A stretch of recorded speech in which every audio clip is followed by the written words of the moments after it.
जब भी कोई ट्रैक्टर ट्रेलर बनाना चाहता है या क्या हो कि घोड़ा और ट्रेलर बनाना चाहता है तो एक चीज़ ज़रूर सोचता है कि यार ऐसा हो कि किफ़ायत मिल जाए, मतलब मुझे माइलेज ज़्यादा मिल जाए, मतलब जितने में 50 लीटर डीजल भराऊँ या 100 लीटर डीजल भराऊँ, ज़्यादा किलोमीटर चल जाए। इस कड़ी में हर कंपनी जी तोड़ प्रयास कर रही है और एक आइसर का बड़ा प्रयास ये भी है। 260 एचपी के ट्रैक्टर को 300 एचपी में ले गए, मतलब ज़्यादा ताकत बना दी। कहते हैं माइलेज उतना ही देगी, मतलब ज़्यादा प्रोडक्टिविटी। सरल भाषा में समझाता हूँ, एम बूस्टर प्लस टेक्नोलॉजी आती है। इससे फ़ायदा होता है कि 3 मोड के फ्यूल इकोनॉमी स्विचेस आते हैं और इन सब के साथ में आइसर ने लॉन्च कर दिया अपने आइसर प्रो 6055 XP। अब XP पे जनरली हम एक्स्ट्रा पेलोड के लिए कहते थे, बट यहाँ पे आप समझ लो एक्स्ट्रा परफॉर्मेंस या जो भी आपको समझना है। अब सिंपल सी बात है कि ये 3 वाइपर वाला जो घोड़ा है इसके बारे में हम बात करने वाले हैं। पूरा घूम के आपको चारों तरफ दिखा दूंगा कि क्या कुछ लगा हुआ है। और ये सिर्फ 6 चक्के का घोड़ा है, मतलब सिर्फ पीछे के ही जो है एक्सल चलते हैं। यहाँ और भी कुछ गाड़ियाँ रखी, उनके सबके वीडियोस देखने तो चैनल पे मिल जाएंगे। मैं आपको ट्रक्स और बसेस से रिलेटेड वीडियोस ही लेके आता हूँ, तो उसके लिए आप चैनल को सब्सक्राइब कर सकते हैं। मेरा नाम है रमन नायक, आप देख रहे हो बिहाइंड द व्हील्स। और चलो शुरू करते हैं उसके आगे घूमने से, फिर हम चलेंगे केबिन के अंदर और फिर मैं आपको फाइनल पूरी बातें बताऊँगा। सबसे पहले ना, जब यूटेक 6 या मतलब कह दो कनेक्टेड ट्रक्स लेके आए थे ना, तो वोल्वो आइसर ही लेके आए थे। 2020 की बात है जब उन्होंने ये लॉन्च किया था। 75,000 से ज़्यादा लोग इसके जुड़े हुए। ये बेसिकली क्या है, टेक्नोलॉजी कनेक्टेड रखती है आपकी गाड़ियों को कि कितनी चल रही है, कहाँ चल रही है, कब ब्रेक लगाया, कब क्लच दबाया, कैसा परफॉर्मेंस आ रहा है, क्या माइलेज आ रहा है, कितना डीजल भरा, कितना डीजल गया, किस रूट पर चली, क्या रूट प्लानिंग, सब कुछ वो करते हैं। ये है यूटेक 6। और ये बेसिकली यूटेक 6 2020 में जब BS6 में माइग्रेट करे थे उस टाइम पे ही आया था। इसके बाद प्रो 6055 में XP मैंने बताया जैसे इंट्रो में, XP मतलब XP जिसमें एक्स्ट्रा है, वो XP कह दो कि एक्स्ट्रा पावर मान लो आप, या एक्स्ट्रा परफॉर्मेंस मान लो, या फिर एक्स्ट्रा पेलोड मान लो, वो चीज़ है। अब 55,000 टन का GCW अगर चाहिए, क्रॉस कंबाइन वेट चाहिए, तो ऑब्वियसली 3 एक्सल का आपको एयर सस्पेंशन ट्रेलर लगाना पड़ेगा। अब अगर ये वाला जो बम्पर देख लो तो ये more of a fancy thing है, क्योंकि आगे का जो लुक है ना ये वाला, इसको कंप्लीट करने के लिए दिया जाता है। बट चूंकि गाड़ी क्रैश कंप्लायंस हो जाए या आप अंदर सेफ रहो, इसलिए पीछे की तरफ हैवी बम्पर दिया हुआ है और इसमें आगे की तरफ टो हुक भी लगा रखा है। वैसे ज़रूरत तो कभी नहीं पड़ेगी, बट फिर भी वो चीज़ है। अच्छा, अब ये सिग्नेचर जो हेडलैम्प्स आते हैं 6055 वाले, वो अभी भी यहाँ भी कंटिन्यू करें। ये फाइबर का होता है ऊपर वाला हिस्सा, ये आपको इंडिकेटर वगैरह देखने को मिलेगा। फॉग लैंप्स वगैरह लगवा सकते हो। नीचे की तरफ से अगर आपको ज़रूरत है तो मैंने देखा काफ़ी लोग वेल्डिंग करवा के मोर ऑफ द हैलोजन लगवा लेते हैं, वो आपके ऊपर कंप्लीट डिपेंड करता है। पीछे की तरफ आइसर का इंजन है, ये आपका 7.7 लीटर का VEDX इंजन है। ये वोल्वो आइसर मतलब कॉमन इन्होंने डेवलप किया हुआ है और ये अब 300 HP का हो गया है। 1200 न्यूटन मीटर का टॉर्क है। एक्चुअली वो बहुत ज़्यादा टॉर्क है। अगर मुझे कोई कहेगा 900 न्यूटन मीटर में ये घोड़ा खरीद लो, 6 चक्के वाला, मैं खरीद लूँगा।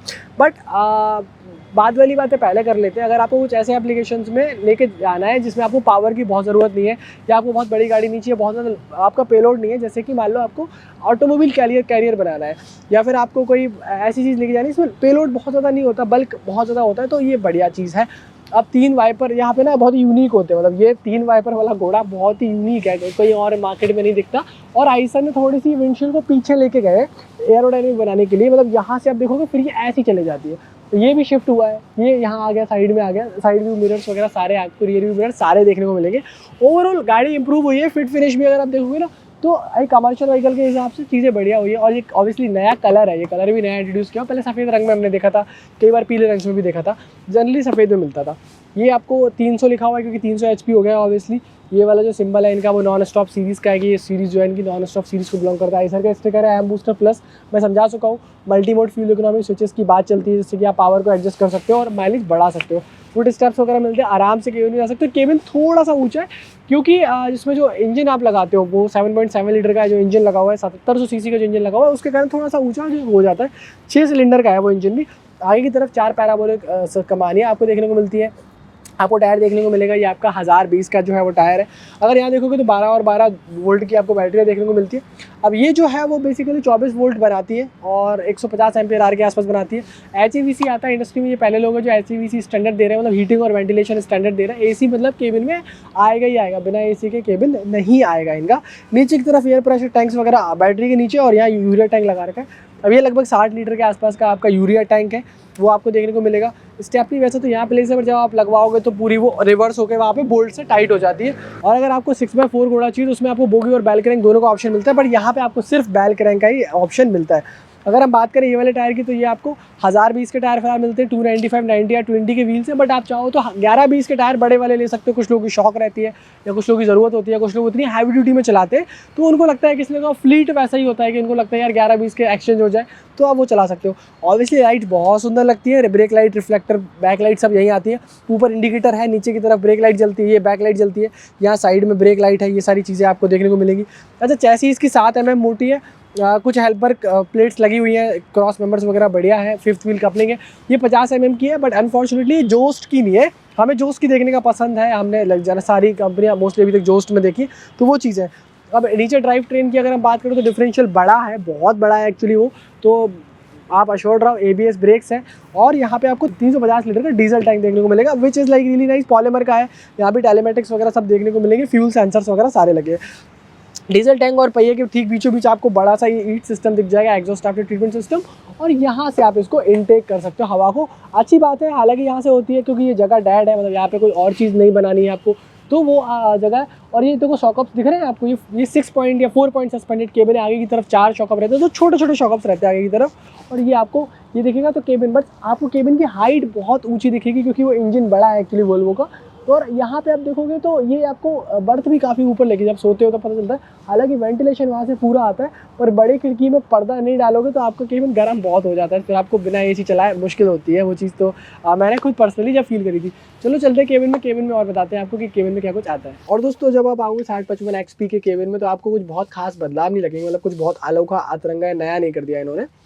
स्पीड आपको जो है वो जो गियर स्पीड है, मतलब जो गियर बॉक्स है वो आपको ऑब्वियसली नीचे लगा रहता है। यहाँ पे मैं आपको गियर लेवर बता रहा हूँ, ये आपको 140 नंबर का मिलेगा और एक्चुअली ये 9 स्पीड का है, बढ़िया है। क्राउल गियर वगैरह आता है अच्छे से, उसकी गियर स्पीड मेंशन होती है। इस ट्रक में एक्चुअली खास क्या है, इस ट्रक में इंजन और गियर बॉक्स ही खास है।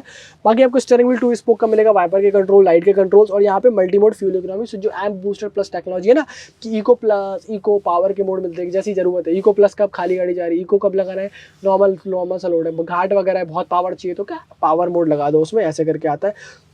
और बाकी यहाँ पे आपको AC मिलता है, हर एक गाड़ी में AC मिलता है, जितनी सारी गाड़ियाँ वो आपको AC देंगी यहाँ पे। तो आइसर ने प्रॉमिस किया कि 6055 में वो AC देने वाले, पहले भी देते थे, अभी भी दे रहे हैं। और यहाँ पे आपको ये ग्लव बॉक्स, बहुत ज़्यादा स्पेस नहीं है यहाँ पे। स्पेस के मामले में इस केबिन में थोड़ी सी तंगी रहती है। अब यहाँ भी आप देखोगे तो बहुत स्पेस नहीं है, कुछ ऐसे जगह नहीं दिया, और यहाँ पे भी जो थोड़ा कम ही मतलब स्पेस है।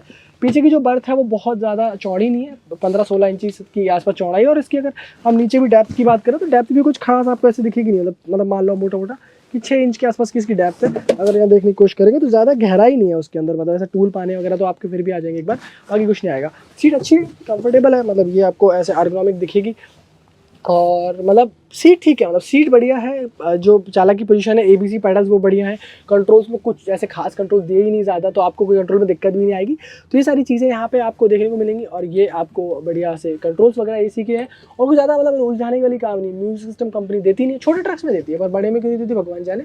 बाकी केबिन जैसे इसको यहाँ से इसमें पूरा गद्दी बनवा लो, बॉडी बिल्डर जैसे किसी क्राफ्टमैन से, तो वो काम बड़ा अच्छा है। ऊपर की तरफ बॉक्सेस वगैरह बन के काम अच्छा हो जाएगा। इंस्ट्रूमेंट क्लस्टर में कोई खास चेंजेस नहीं है, हालांकि वो इन्फॉर्मेटिव है, मतलब उसमें एनालॉग तरीके से दिखता है, स्पीड क्या है, RPM क्या है, सारी चीज़ें आपको देखने को मिलेंगी। और आपको यहाँ पे ये भी देखने को मिलता है कि क्या कितना मतलब डेट वगैरह है, टाइम वगैरह, सारी चीज़ें देखने को मिलती है। तो वो एक बहुत अच्छी चीज़ है, और जो मुझे अच्छा लगता है कि यार ये इन्फॉर्मेशन पूरी देता है, बट उसको दिखने का तरीका, जो कलर है, जो कॉम्बिनेशन है, वो मुझे आज भी अच्छा नहीं लगता। या अशोक लेलैंड में भी ऐसा ही आता है, मुझे अच्छा लगता है। टाटा का बढ़िया है, ब्लैक एंड वाइट आता है, वो ठीक है। तो ये कुछ बातें अब इसके बारे में। हालांकि चलाने में बढ़िया लगता है, घोड़ा कूदता कम है, ये बात है। मतलब ऑब्वियसली घोड़ा है, मतलब हॉर्स है तो थोड़ा जंप तो करेगा ही, बट आगे से क्योंकि वेट पूरा पीछे की तरफ हो जाता है, बट फिर भी अच्छा कंट्रोल्ड है। और जब चलाएंगे लंबा तो आपको और भी बेहतर तरीके से बता पाएंगे। फिलहाल के लिए बॉटल होल्डर वगैरह मुझे दिख नहीं रहे हैं इसमें। हैंड ब्रेक वगैरह इस तरफ मेरे राइट हैंड पे प्लेस्ड है, और ये आपका याद है। तो कंट्रोल ड्राइवर को सब रीच में है, ड्राइवर खुश रहेगा अगर सीट पे बैठ रहेगा, बट सोने वगैरह आराम को नहीं आएगा, शायद इतना खुश ना हो। जब यूटिलिटी वगैरह की बात आए तो जगह थोड़ी सी कम है, क्योंकि ये काफ़ी ऊपर आ गया, क्योंकि इसमें इंजन नीचे है। तो बस ये कुछ बातें मेरी तरफ से। चलो चलते हैं, आप वीडियो को कंक्लूड कर लेते हैं और बताते हैं आपको कि क्या है मेरे फर्स्ट इंप्रेशंस आई सर की नई 6055 XP सीरीज़ के बारे में। तो ये सारी बातें थी 6055 XP के बारे में। अब UTEC 6 technology, amp booster plus technology, multi mode fuel economy switches के साथ में आती है। ऑब्वियसली उम्मीद कर रहे हैं ज़्यादा माइलेज देगी। केबिन कैसा लगता है ये मुझे आप बताओगे कमेंट सेक्शन के अंदर। और गाड़ी आप बताओ कि अगर आप घोड़ा लेना चाहते हो 10 टायरा घोड़ा लोगे या 6 टायरा घोड़ा लोगे, ये भी मुझे आप ही बताओ। अब मुझे जब डीलरशिप में ये गाड़ी लंबे टाइम के लिए मिलेगी तो मैं डेफिनेटली आपके लिए बहुत अच्छे से वीडियो बना के आऊँगा। अभी फिलहाल मुझे लॉन्च इवेंट में जितनी गाड़ी मिली मैंने उसमें आपको साफ़ सुथरा वीडियो बनाने की कोशिश की है, क्योंकि रात को हम उतना ज़्यादा वीडियो कुछ खास बना भी नहीं पा रहे हैं। अब मिलेंगे आपसे अगली वीडियो में, तब तक के लिए नमस्कार, जय हिंद, वंदे मातरम। और अगर आपने लाइक शेयर सब्सक्राइब नहीं किया तो डेफिनेटली आप कर सकते हो, ये सब आपके लिए फ्री है।